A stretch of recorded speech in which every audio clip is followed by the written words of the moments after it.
3 ജീവനക്കാരെ ചോദ്യം ചെയ്ത് പോലീസ്. അനന്തകൃഷ്ണന് വേണ്ടി എവിടെ നിന്ന് ഒക്കെ പണം പിരിച്ചു എന്നതിന്റെ വിവരങ്ങളാണ് തേടിയത്. എസ് ശ്യാംകുമാർ വിവരങ്ങളുമായി ചേർന്നു. ശ്യാം, ഉന്നത രാഷ്ട്രീയക്കാരുണ്ടെങ്കിൽ, രാഷ്ട്രീയക്കാരുടെ ബാഹുല്യമുണ്ടെങ്കിൽ അന്വേഷണം നേരായ വഴിക്ക് പോകും എന്ന് നമുക്ക് ഈ ഘട്ടത്തിൽ ഉറപ്പിക്കാമോ ശ്യാം?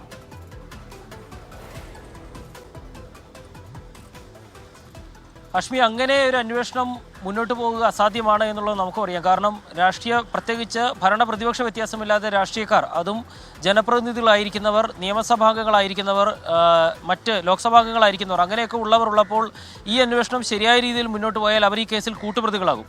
അതുകൊണ്ട് തന്നെ ഈ അന്വേഷണം എത്ര മുന്നോട്ട് പോകും ഇനി എന്നുള്ളത് ഒരു ചോദ്യമാണ്.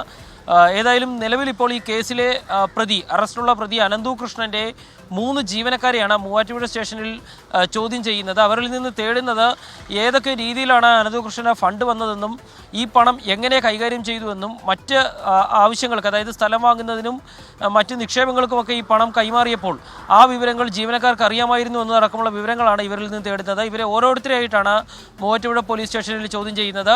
അതിനുശേഷം ഒരുപക്ഷെ അനന്തകൃഷ്ണനെ കൂടി ഇരുത്തിക്കൊണ്ട് ഒരുമിച്ച് ചോദ്യം ചെയ്യാനുള്ള സാധ്യതയുമുണ്ട്. ഇന്ന് രാവിലെ തന്നെ തെളിവെടുപ്പ് നടക്കുമെന്നുള്ളൊരു സൂചന കൂടി പോലീസ് നൽകുന്നുണ്ട്. പക്ഷേ ഈ ചോദ്യം ചെയ്യൽ നടക്കുന്ന സാഹചര്യത്തിൽ തെളിവെടുപ്പ് വൈകാനുള്ള സാധ്യതയുമുണ്ട്. ഏതായാലും ഈ കേസുമായി ബന്ധപ്പെട്ടുള്ള തെളിവ് ശേഖരണം പോലീസ് വളരെ വേഗത്തിൽ തന്നെയാണ് മുന്നോട്ട് കൊണ്ടുപോകുന്നത്.